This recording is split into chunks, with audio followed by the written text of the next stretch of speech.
ರೀ ಪ್ರಭು, ಸೂರ್ಯಪ್ರಕಾಶ್ನ ಅರೆಸ್ಟ್ ಮಾಡಿ ಅಂತ ಹೇಳಿ ಕಳ್ಸಿದ್ರಿ.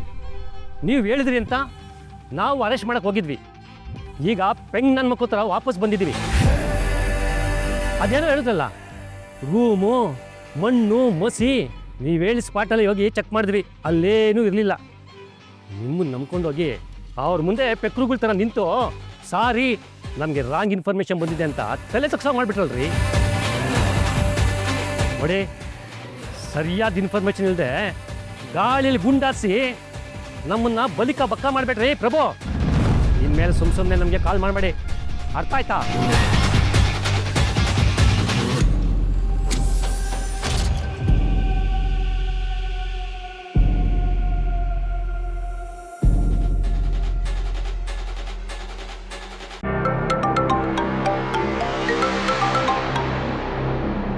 ಹಲೋ, ನೀನೇ ಕಾಲ್ ಮಾಡಿದೆ. ಕೆಲಸ ಆಯಿತು ಅಂತಂದೆ. ರೂಮಲ್ಲಿ ಸರಿಯಾಗಿರೋ ಜಾಗದಲ್ಲೇ ನೋಡಿ ಇಟ್ಟಿದ್ದೀನಿ ಅಂತಂದೆ.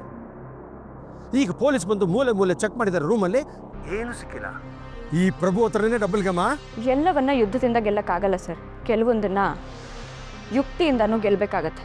ಹೇ, ಏನು ಹೇಳ್ತಾ ಇದೆಯಾ ಸರಿಯಾಗಿ ಹೇಳು.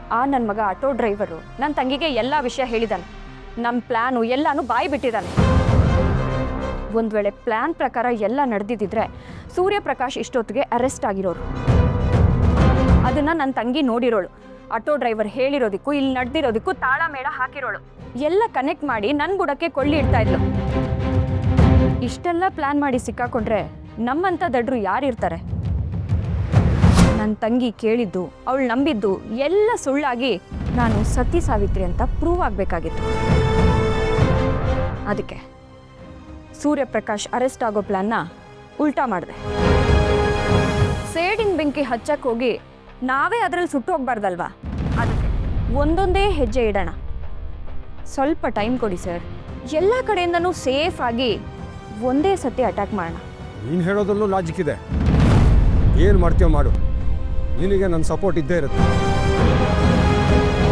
ನಿನ್ನ ಗುರಿ ಅದೇ, ನಿನ್ನ ಗಂಡ ಅವನನ್ನು ಕಂಪ್ಲೀಟಾಗಿ ವಶಕ್ಕೆ ತಗೋ. ನಿನ್ನ ಬಗ್ಗೆ ಅವನು ಪೂರ್ತಿ ಪಾಗಲಾಗ್ಬಿಡ್ಬೇಕು.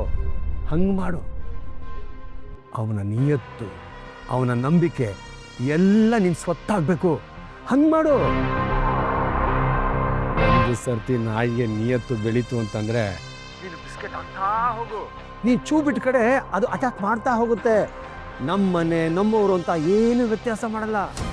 ಆಮೇಲೆ ಅವರವರೇ ಹೊಡೆದಾಡ್ಕೊಳ್ತಾರೆ. ನಮ್ಮ ಕೆಲಸ ಆಗುತ್ತೆ. ವಿನಯ್ನ ಫಸ್ಟು ಬುಟ್ಟಿಗೆ ಹಾಕೋ. ಅರ್ಥ ಆಯಿತು ಸರ್, ಎಲ್ಲ ನಾನು ನೋಡ್ಕೋತೀನಿ.